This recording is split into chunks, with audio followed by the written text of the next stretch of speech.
Welcome to Delingpole, a Breitbart.com podcast. Here is the podcast host, James Delingpole.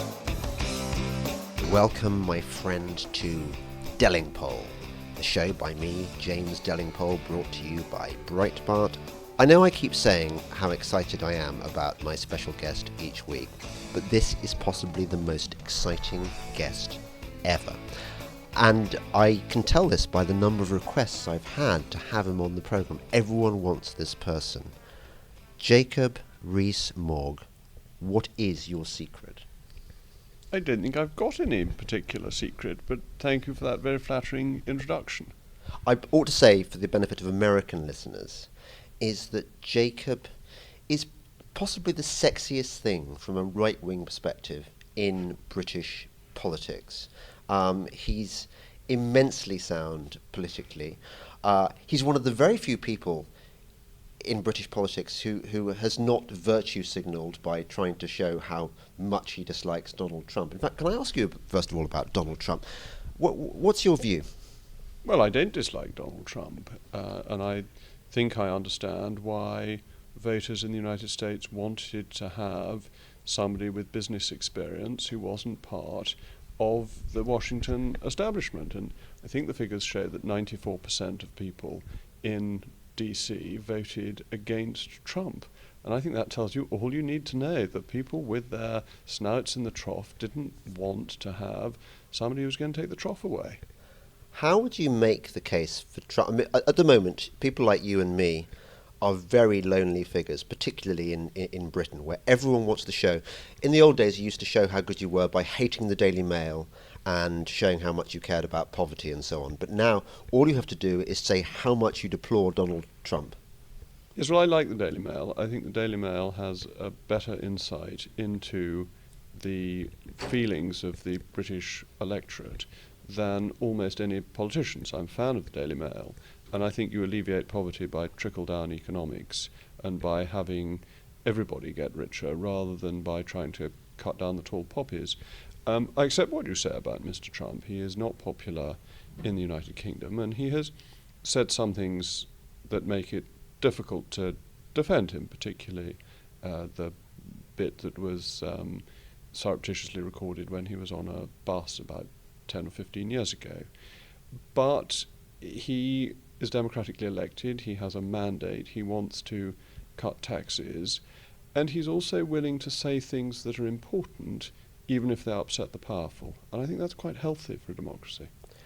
Yeah, I'm very optimistic about Trump. But the previous guest on the show was Ted Malloch, who is the prospective possible ambassador to the EU, and he sees Trump and Brexit as part of a revolutionary movement where an old order is being overthrown and replaced by a new one. Can you see any sense in that? I'm an admirer of Mr. Malloch. I think he's a very interesting and forthright thinker. He's somebody I would like to meet, so I'm rather envious that you have met him and I have not.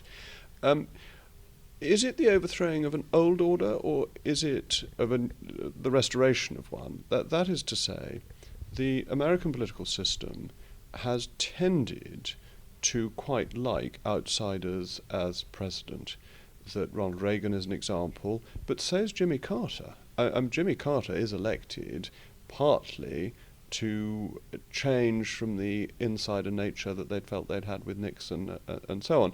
So I think Trump is within a strain of American political history, and the abnormality was having endless Clintons and Bushes and career politicians who didn't have a natural affinity with their heartland voters. And with Brexit, the really exciting thing about Brexit is that we are removing a carbuncle from the British Constitution. It's being cut off. And if you look at what's happening constitutionally, we are going back to the status quo ante, which as a Tory is something I always dream about doing, and for once it's happening. Yeah, tell me something, Jacob. My son happens to go to the same school that you attended, and one of the very disappointing things I noticed was that something like 35% of the schoolboys at Eton were for Brexit, and everyone else was for Remain. Now, I would have thought that the sort of the upper classes would be all for something which re-established Britain's sovereignty, and which sort of did all the sort of things that I suppose, according to noblesse oblige, the upper classes are supposed to care about. Why were they instead voting to entrench the hegemony of this European socialist superstate? The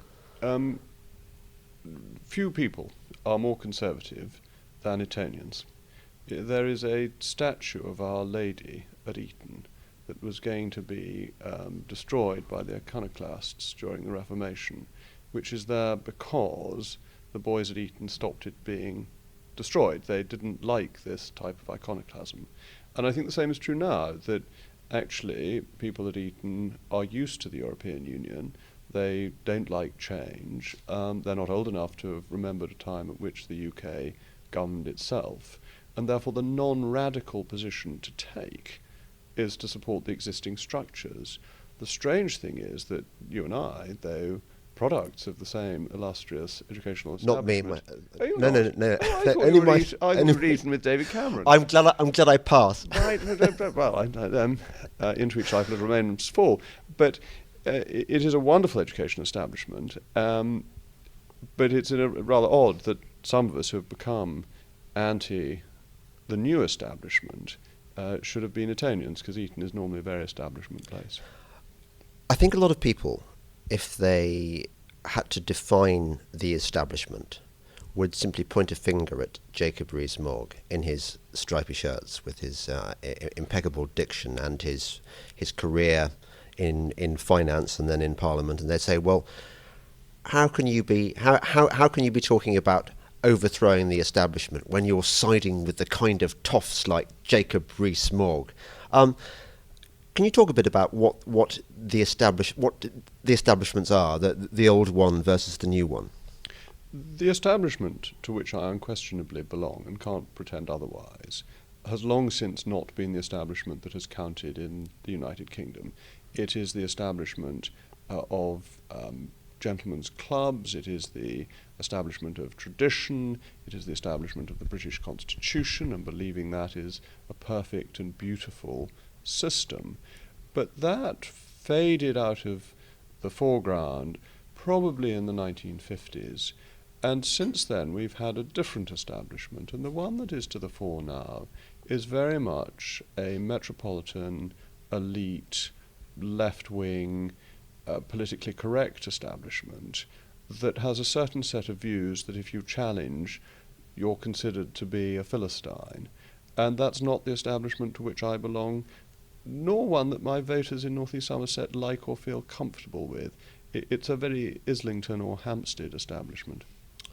You say the decline of the old establishment began in the 1950s. It was probably gone by the 1950s, and that Harold Macmillan / Alec Douglas Hume are the last burst of the old establishment, but that from then on British politics has been very different. How we've been ruled has been very different, and of course that ties in with our joining the European Union, which constitutionally is so different and so undemocratic.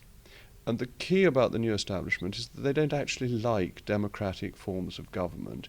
They like government being done by their own clever kind in international bodies where the domestic political debate can be overruled.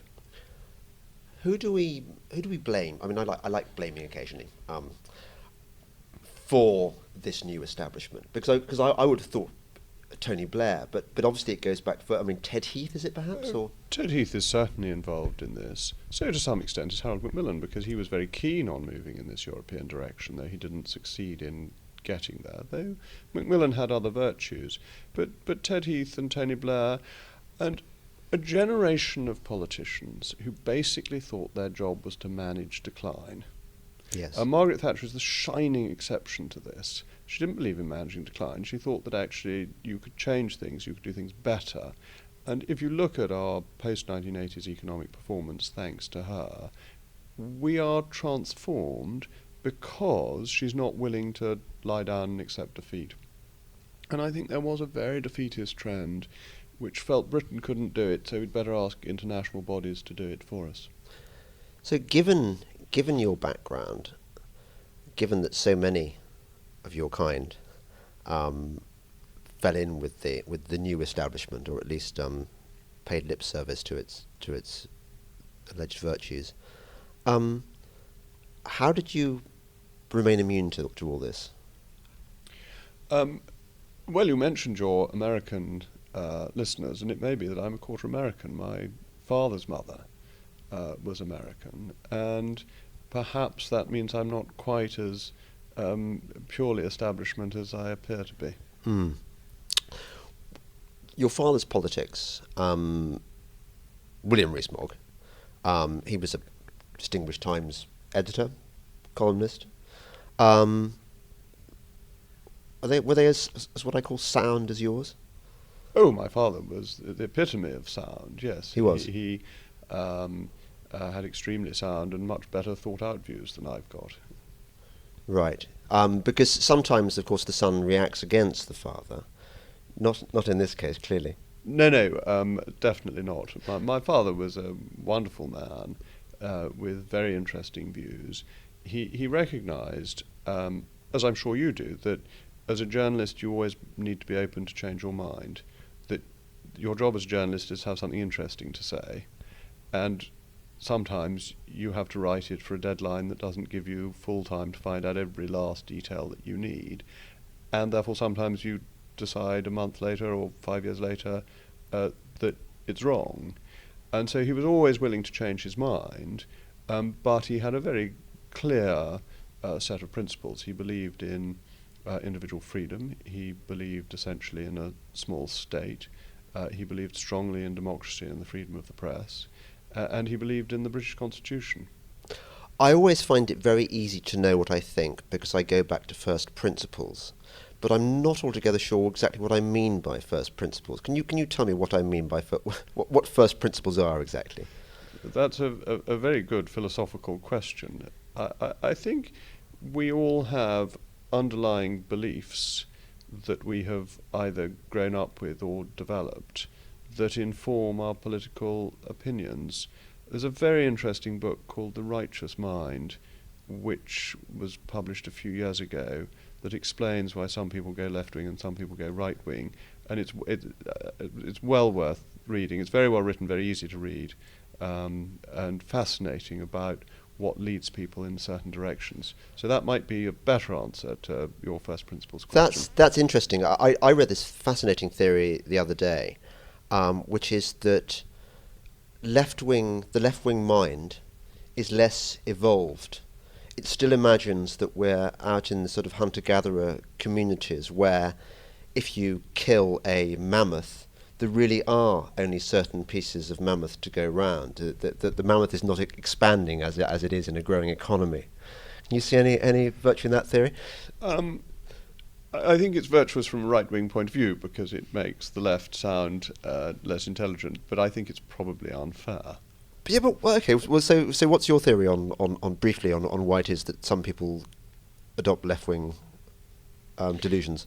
I think it's basically religious. I think that the right wing recognise that man is fallen, and that the left think that man is perfectible, and that if you take essentially a Christian view of humanity, then man can only be perfected in the next world, not in this. And so as a conservative, you just have to get on with it. You do your best to make things work. If you're on the left, and the left is increasingly atheist, which is interesting, you think that this world is all there is, and you've got to create your new Jerusalem now, and that if you tell people how to live their lives, then you will make the lives of the majority of people better, and that is a price worth paying because that's all there is. So I think it's basically a religious divide, and I think you see it. Sorry to give such a long answer. Yeah. In the Reformation, that by accident, Catholicism ends up with essentially a conservative view, and Calvinism essentially goes for a left-wing view. And yet, at the same time, I mean, I look back at our history and deplore the fact that so much of our medieval art, for example, was destroyed in the Reformation, and we definitely lost something as English people, British people in that period. Only yet at the same time, had it not been for that Protestant streak, we'd probably have never had an empire, would we? It's always very hard to argue counterfactuals, but we know what we lost. We lost works of great beauty, and we lost the support for the poor that there was from the great monasteries, and of course education. So education and charitable welfare are much reduced in the 16th century. You've got a period from the dissolution of the monasteries really through to the poor law coming in, which is 1601, of very, very little provision. It's one of the great tragedies of the Reformation.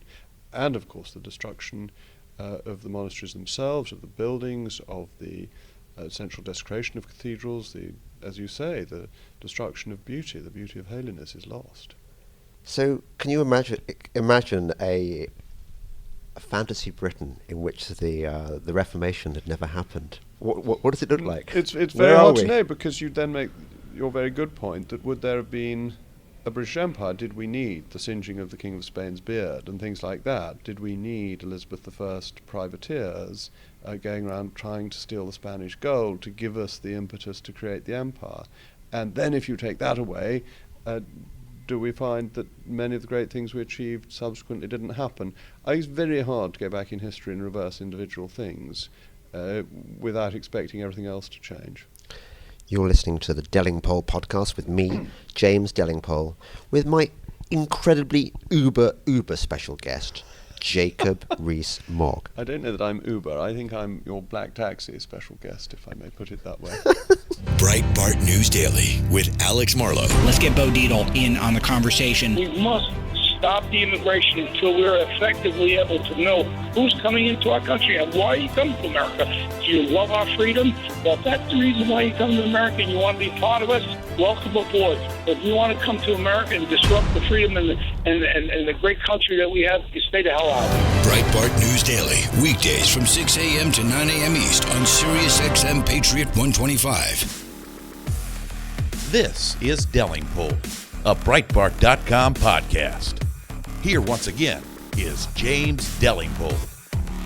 Welcome back, friend, to Delingpole, the podcast brought to you by me, your friend, James Delingpole, and by Breitbart and Podcast One, with my incredibly special guest, not an Uber guest, but just an ordinary black cab, but still rather wonderful guest, Jacob Rees-Mogg. Jacob, just remind me what you read you were at Oxford, yeah? I was at Oxford at Trinity, and I read history. I'm so glad you read history and not PPE.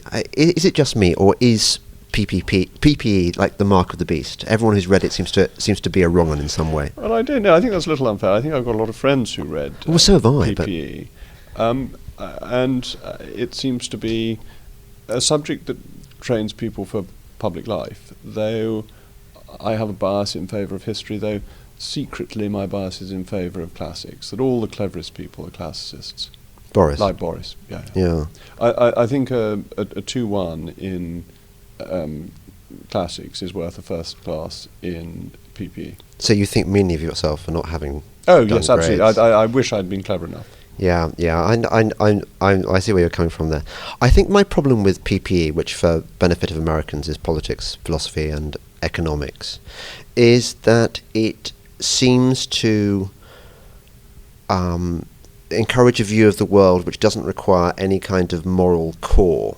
It's just about expediency. I mean, I'm sure Bismarck would have enjoyed reading PPE, for example. Bismarck's such an interesting, extraordinary figure, isn't he? It's hard to know what he would have enjoyed, other than his champagne, his cigars, and his grasp on power. I suppose it's always difficult if you do 3 subjects, each one of which you could do for the whole 3 years you're at university, and so you inevitably do it in a smattering way. You don't get a full understanding or a full exposure to any of philosophy, economics, and what is teaching politics. Isn't one of the problems with contemporary politics is that it's full of careerists who've gone to work for, Conservative Party, they've started out like Dave Cameron did. They go and work for Conservative central office, and they get various sort of non-jobs, always with a view to getting a job as an MP and climbing up the greasy pole. You're one of the very rare exceptions that you have a private income, which I think is a very, very good thing, because it makes you beholden to no man. You're in the Roman tradition, aren't you? You've made your money, and now you're coming to do your public service without fear or favour. I'm beholden to my voters, of course, who give me the opportunity to do it. I'd be slightly careful about this blanket criticism of career politicians, because who would you say is our greatest Prime Minister? Well, what, recently? Margaret No. In the whole history of Prime Ministers. Or Churchill? Churchill and Thatcher, I'd have thought. Well, what about Pitt the Younger? Absolutely a career politician, right. Becomes Prime Minister, whatever he is, at 23 or 24, purely on the say-so of the King, and is a magnificent Prime Minister without whom we'd all be speaking French. And we'd have the Napoleonic Code for our law, and the common law would have been lost. And so there is a place for professional politicians, an important one, and people who devote their whole career to politics and understand how the systems work and how to get things done. On the other hand, I think you need some balance. You don't want every backbench MP to be a professional politician, because that changes the ability of the Commons to hold the executive to account. How would you solve the problem that inevitably, if you're going to attract reasonably talented people to politics, you've got to pay them. They've got to make some money somehow. Do you think we should be paying them more so that they're less inclined to angle for jobs after they leave by creating legislation which essentially? One of my big objections, for example, to the whole Tony Blair era was that it was a lawyerocracy, wasn't it? They actually changed the law in order to benefit human rights lawyers, benefit all their mates. That can't have been right. Oh, their human rights law changes were bad constitutionally and don't actually protect human rights in the way you and I might think of them. They protect a specified list of behaviours, but they end up undermining free speech. So we sacrificed ancient rights this country had enjoyed for hundreds of years for a specified list of Tony Blair rights. I don't think that was a good approach, and I think the creation of the Supreme Court and abolition of the Judicial Committee of the House of Lords was a great mistake from which we're still suffering the consequences, and upsets our whole balance of the Constitution. I think there is something grubby about politicians appearing after they've left office to use their time in office to make money.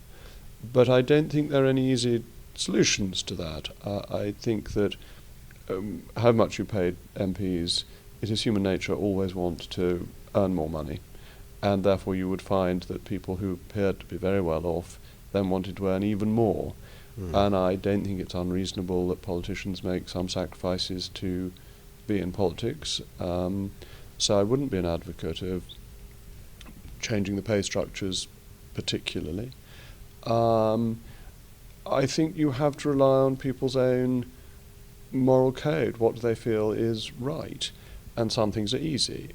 That David Cameron writing his memoirs is a perfectly proper thing to do, and I hope he makes a great deal of money from it. I think advising a company that you did formal dealings with in your office a few months after you leave office raises interesting questions. I'm looking, for example, at the entire green sector. You look at the people who were ministers for environment or climate change. Owen Paterson being a very honourable exception, but one could name names of people who've gone straight out of government, working for renewable energy companies. And one of my bête noirs at the moment is this Swansea Bay barrier, which is a complete white elephant scheme being endorsed by various government ex-ministers. Fortunately, I think the government has more sense than to listen to the endorsement. I hope that's right, certainly what I've read. I think you're absolutely right. I think the Green lobby is very powerful and very rich and very aggressive, and uses all its power to push forward the economic interests of those who are associated with it, who have done extraordinarily well. I mean, there's very large amounts of money in being a green panjandrum. Yeah, yeah.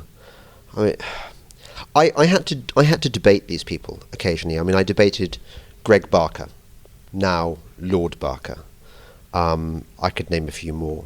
And the thing that really struck me, these are really, really, really low-grade people, low-grade intellects. They have no ideological core. I wondered why they were even in the Conservative Party.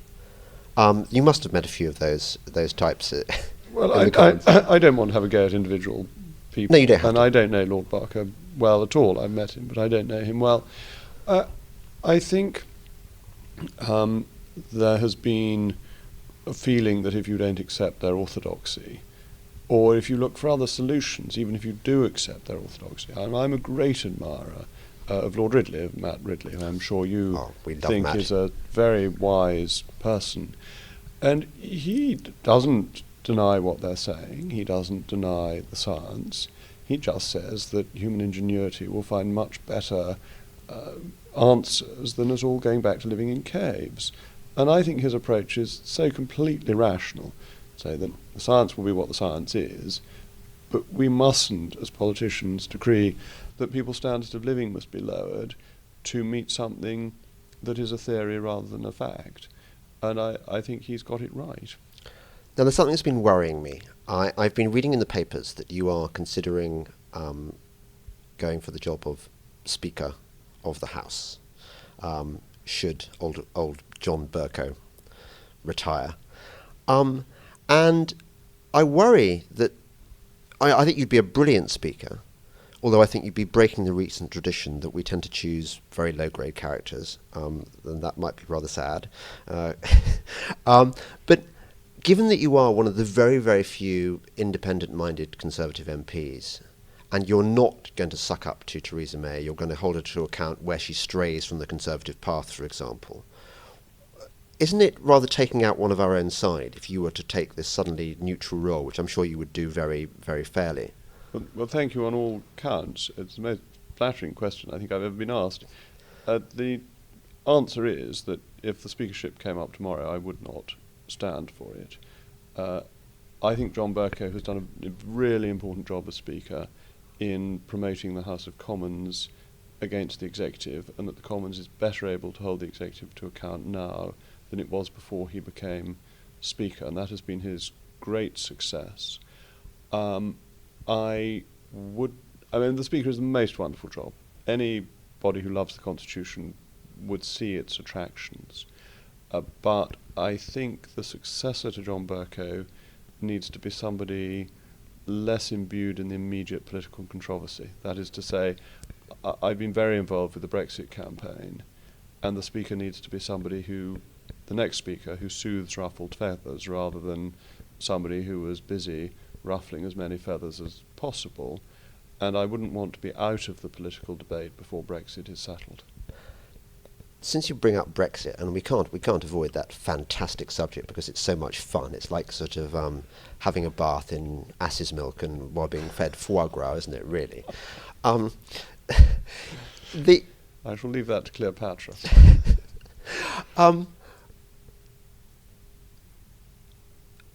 It's so fantastic. I've just come over all strange. Actually, I was thinking the other day about the political divide that exists in this country.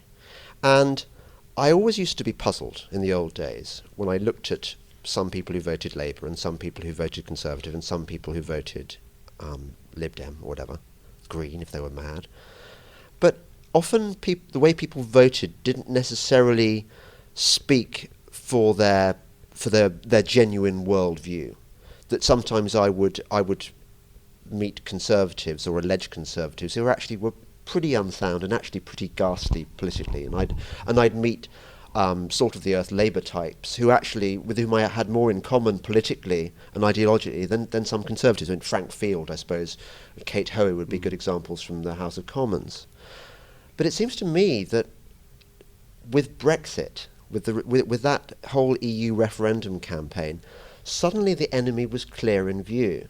plain in view. I have so much in common with people who voted Brexit, and I feel so little kinship with people who voted Remain. Is that fair? Well, I think there are two categories of people who voted Remain. There are those who didn't particularly mind one way or another, and have absolutely accepted the result and believe in democracy and want us to get on with it. And most of my friends are in that category of those who voted for Remain. And probably more of my friends voted for Remain than voted Leave.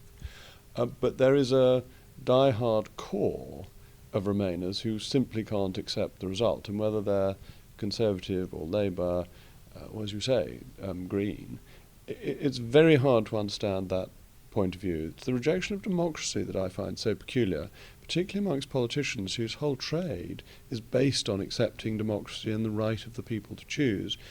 And they then start saying that the British people are stupid and that they weren't properly informed and that they weren't competent to make the decision.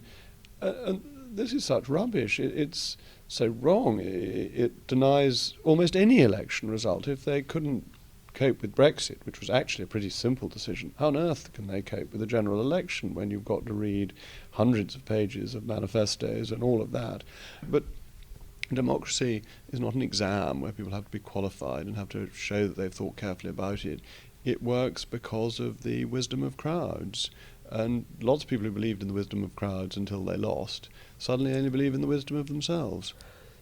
Do you think part of the bitterness, actually not just with the Remainers, the bitter Ramoners, but also with the Clinton crowd who were disappointed not to have Hillary Clinton, isn't it partly that these are people who are not used to losing? Up to a point, Lord Copper. I mean, Hillary Clinton always loses. Yes, but just she invariably, and that's why great relief about the American system that she kept on being defeated. Not that it's really any of my business who Americans vote for. And poor old Ed Miliband always loses, and he's very upset about it all. I suppose they won for a long time. Between 1997 and 2010, that type of approach won, and the basically flabby pro-European approach was in charge. And the Conservatives, when we got in 2010, decided not to really do anything about it, just to go along with the basic view. And I suppose to that extent you're right, that they were accustomed to having their own way and have suddenly found they don't anymore. I suppose what I mean is that I got sick and tired of reading learned editorials, often by Danny Finkelstein in the Times, telling me that elections are won in the centre ground. And this seemed to be very much the philosophy of the Conservative Party under David Cameron, that you don't rock the boat, you triangulate. I mean, he described himself as the heir to Blair, didn't he? So you don't advance any policies which might strike the electorate as being too conservative. And that seemed to work for a long time. And it was a case where it didn't really matter whether you voted Tony Blair or David Cameron, you got the same old muddled centre. Yes, I think there was a fundamental misunderstanding of what happened in 97, 01 and 05. That the Labour Party, of course, wins from the centre ground, because the left is not going to work, and the British people know that. The British people never vote for the hard left, except possibly in 1945. It's always been rejected because it fails. But because the Conservatives had become unpopular and lost elections, they suddenly thought that being Conservative was unpopular. And it isn't, because being Conservative works. Conservative policies work. And if you put the arguments for conservatism and then govern successfully on a Conservative basis, you can keep on winning elections, as Margaret Thatcher did. And therefore the idea that you needed to go to centre ground is true for the left, but it's wrong for the right. It's ultimately a belief in the failure of your political principles, that you say, well, we must be in government, we don't need to do anything in government, we just need to be there, and then it'll be a bit better than the other chaps being there. That seems to be a very gloomy prescription for government. What you want to be saying is there are amazing things we can do to change the country for the better. This is our argument, this is how we'll do it, this is how it's been done before, and then people will vote for you. And then after 5 years, when suddenly they find that their lives are getting better, that the country's getting richer, they'll vote you back in again. And this is exactly what happened with Margaret Thatcher and indeed Ronald Reagan. So again, counterfactuals here. Can you imagine a parallel universe in which the Conservative Party was not taken over by the Cameroons? I think things happen at a particular time. I think David Cameron would have maximised the Conservative vote in earlier elections, but that by 2010 we didn't win the election because we didn't make the case as to why we were really different from Gordon Brown. And had we been led by Michael Howard in 2010 rather than 2005, we'd probably have got a majority in 2010 because we would have been putting forward a really exciting programme for fundamental reform. And had David Cameron led in 2005, he'd probably have got a few more votes than Michael Howard because he would have been seen as closer to the middle and a bit safer and less right-wing. Have the last few years not been periods of seething fury for you? I mean, I know you never show yourself to be ruffled by anything, but for example, stuff like the harrying of our troops with the Al Shwedi, the run up to the Al Shwedi inquiry, where this human rights lawyer Phil Shiner was able to pursue people who'd volunteered for their country and risked their lives. How could this happen under a Conservative administration? Well, we accepted the basic parameters of the 13 years of Labour administration. And the Labour Party 1997 to 2010 was very clever because they changed the basis of the contest. They didn't just introduce new laws that you could then repeal, but they changed things constitutionally. They changed the way people were appointed to things. They changed the whole basis for the functioning of the country, which meant it's taken a very long time to weed them out because they became self-appointing. Look at the way people are appointed to quangos. They're appointed to quangos by people who appoint to quangos, who are themselves broadly left-wing people, and so they appoint their own type. Yes. And when the Conservatives ever override this and make a ministerial decision to appoint somebody half sensible, it's a great scandal and not fairly done and all of this. I've noticed that even after the Conservatives came to power, we've seen the quangos carrying on being handed over to sort of new Labour apparatchiks, and same with Oxford colleges and Cambridge colleges. Name me one warden or a head of a college who's a sound Tory. Well, I don't know the heads of colleges well enough to know whether any of them are sound We could Tories. go through the list, I'm sure. I assume the Dean of Christchurch must be a Tory. No, but he must. No, he's not. That's Even the House is not sound, and I speak as a houseman. Christchurch was the college, which cancelled a meeting, a debate about feminism because allegedly undergraduates' health and safety might be jeopardised. I mean, it's all going to pot, Jacob. Everything is going wrong. We can just talk about this more in the final section. You're listening to me, your friend, James Delingpole, on the Delingpole podcast, talking to the heroic and incredible and magnificent Jacob Rees-Mogg. Check out the official Breitbart store today. Store.breitbart.com is the home for the brand new official Breitbart store. Head there now for products for men and women, as well as collectibles like the limited time only Retro 2016 Presidential Coffee Mug or a Breitbart Border Patrol Koozie. Store.breitbart.com has these items and many more. So get your gear now at store.breitbart.com. This is Delingpole, a Breitbart.com podcast. Here once again is James Delingpole. Welcome back to the Delingpole podcast, brought to you by me, James Delingpole, your lovely, lovely friend, and by Breitbart with our incredibly special guest, Jacob Rees-Mogg. Jacob, I think we ought to lay to rest some of the rumours about you. Some of them are true and some of them are not true. Now, one of the ones which is true, I gather, is that you went campaigning with your nanny. Yes, of course I did.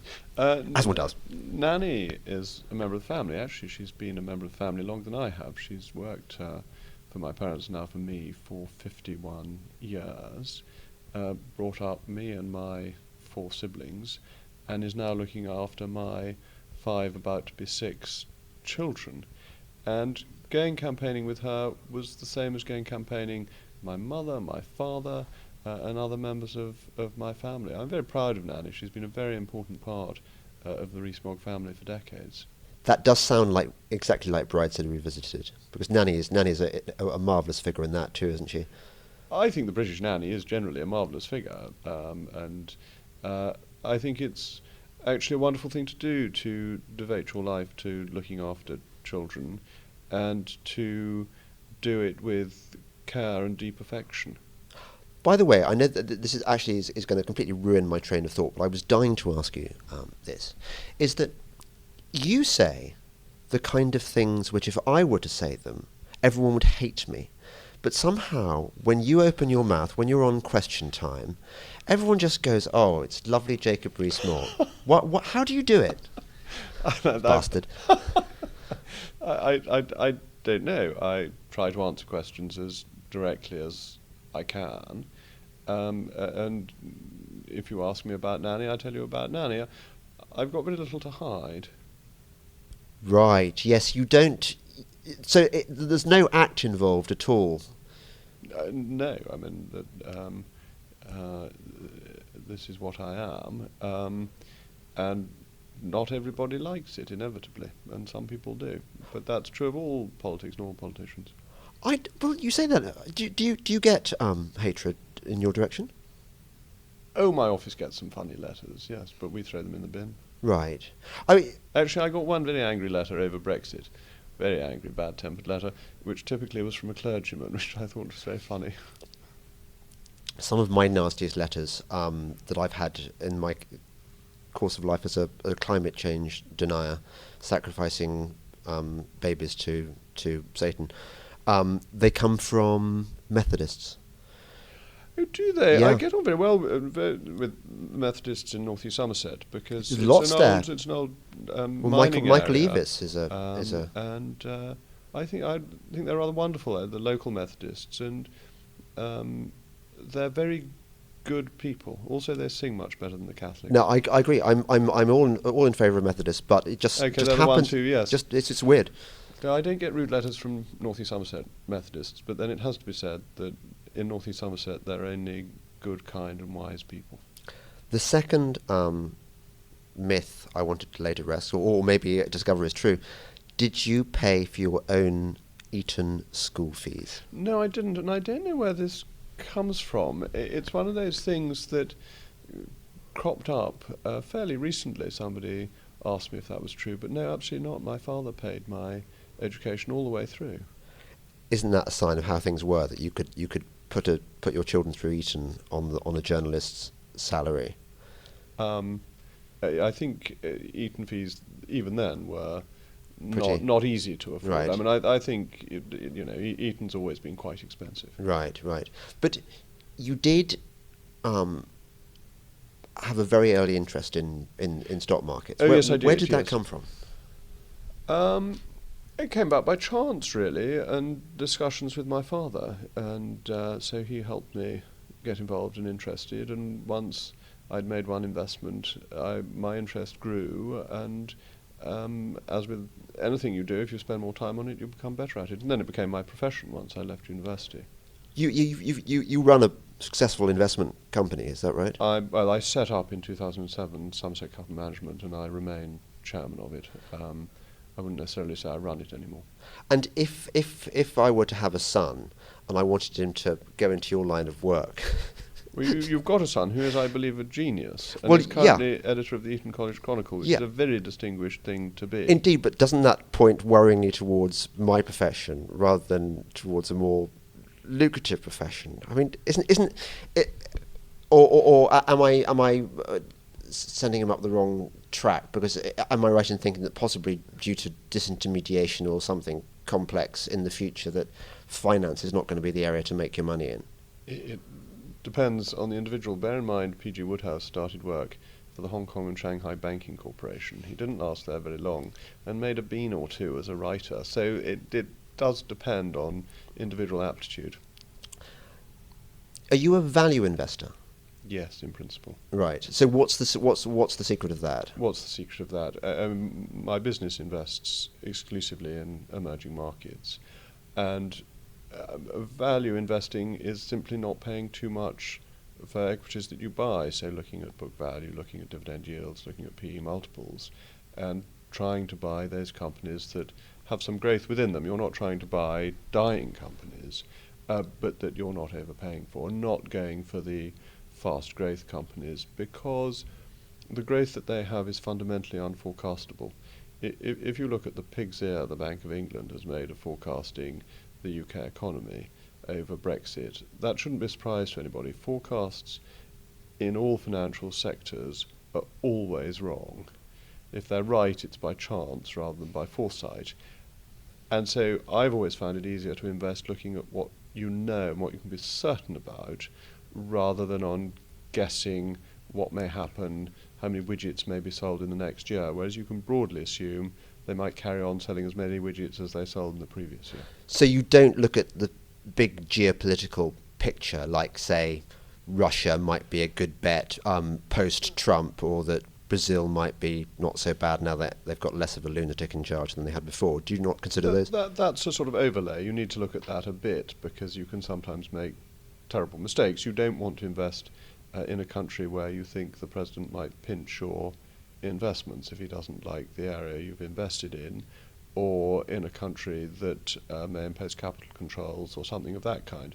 So you want some political overlay, but it's not the essence, to my mind, of the investment decision. You obviously know, because you've done quite well out of finance, you probably know more about economics than all the experts who warned us that Brexit was going to be a disaster. How do you account for the vast number of apparently learned voices telling us that Brexit was going to be a disaster? Because they were all using the same models, and they were all therefore coming to the same conclusions. There's a very good speech by Andy Haldane, who's the chief economist at the Bank of England, from November, explaining why economists are getting it wrong, and why they got it even more wrong in 2008. They used the same basic modelling techniques and then just tweak them, and therefore it's very hard for them to find inflection points, and they tend to consult with each other, and if they're all pointing in one direction, that's where all the forecasts go.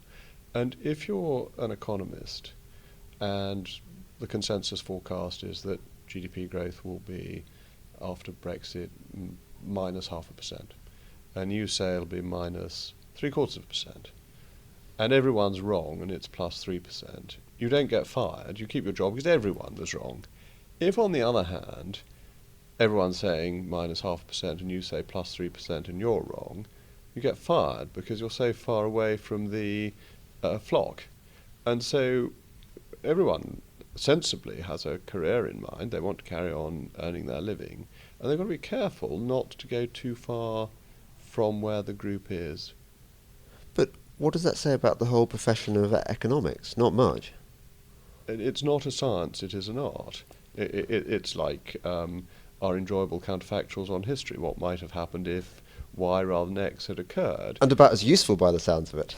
And about as useful. It's interesting, but so much of the economic data that we get are essentially guesses that, if you take our immigration figures, they're completely made up. That the ONS stops a few people in Heathrow and says, "Why have you come in?" And then they extrapolate that to say it was 327,015 people. They're not accurate within 50,000, and yet they give us a figure that is to the nearest person. GDP figures are guesstimates, are trade figures on invisible trade. The trade body writes round to a few businesses and says, "Have you sold anything overseas this year?" I had this once at my previous fund management business. I got a letter saying under the 1947 Trade Statistics Act, I was obliged to say how much trade we'd done with Bermuda or whatever it was, and I dutifully filled it in and sent it back. I was never asked again. So we hear these figures and we take them as absolutes, but they're not. They are best estimates. They do a lot of work in getting them, and they're not frivolous and silly people, but they are used to an accuracy that they simply don't deserve. But isn't it interesting just how much the liberal left threw their toys out of the pram over Gove's "we've had enough of experts." I mean, it became the single most evil thing that Gove had ever said, as far as a lot of our media were concerned. He should have quoted Cicero, who said, "There's nothing so absurd, but some philosopher hasn't said it." And there is a great history in recognising that people who think they know everything don't, and use it politically to stick with ancient Rome. The augurs in ancient Rome had enormous power because they could say the birds are flying in the wrong direction, therefore today is not an auspicious day for making a policy decision. And that allowed them to block policy decisions that they didn't like. And I think the economists were behaving like the augurs of ancient Rome. Their forecasts were dependent on what they wanted, not on what they really knew to be happening. I'll bet you're the person to tell me about one of my particular bugbears, which is QE. I think that QE is an abomination. I think it's a terrible creator of inequality and injustice. Would you share that view at all? I think QE was necessary in the circumstances of 2008. I think at that point it was important to stop the economy declining into a deflationary spiral as you'd seen in the 1930s. And so I think at that point it was a risky policy, but in the right direction. I think the failure has been, I think this slightly tentatively, because I think there are risks to withdrawing from QE. I think the Bank of England has been very slow in normalising, and we are now 9 years on, and that the normalisation process should have begun a few years ago, and I think we are now at risk of inflation, not from Brexit, not from the decline in the pound, but from a build-up of global inflationary forces, and that the Bank of England is rather behind on dealing with this. I sensed not much love lost between you and Mark Carney when you grilled him in before a few Commons committees. Well, these things are never personal. He's a highly intelligent, interesting man. I think if you were to again interview him, you'd find it a fascinating conversation. But I think he behaved disgracefully as Governor of the Bank of England. I think he decided to use his position politically to back the government's economic policy when he's given independence to be separate from the government. And I think he failed in that, and I think he damaged the reputation of the Bank of England and the standing of the governor, which I think is quite serious because actually I want the Bank of England to be held in high esteem. One for our Americans before we go off and have lunch and relax. Obama. I get the impression from some of your recent remarks that you weren't really a great admirer of the Obama administration and his legacy. No, I wasn't an admirer of Mr. Obama, and I think his legacy in the Middle East has been little short of catastrophic. The failures of policy following the Arab Spring, the knee-jerk reaction to what was going on, the abandonment of long-standing allies.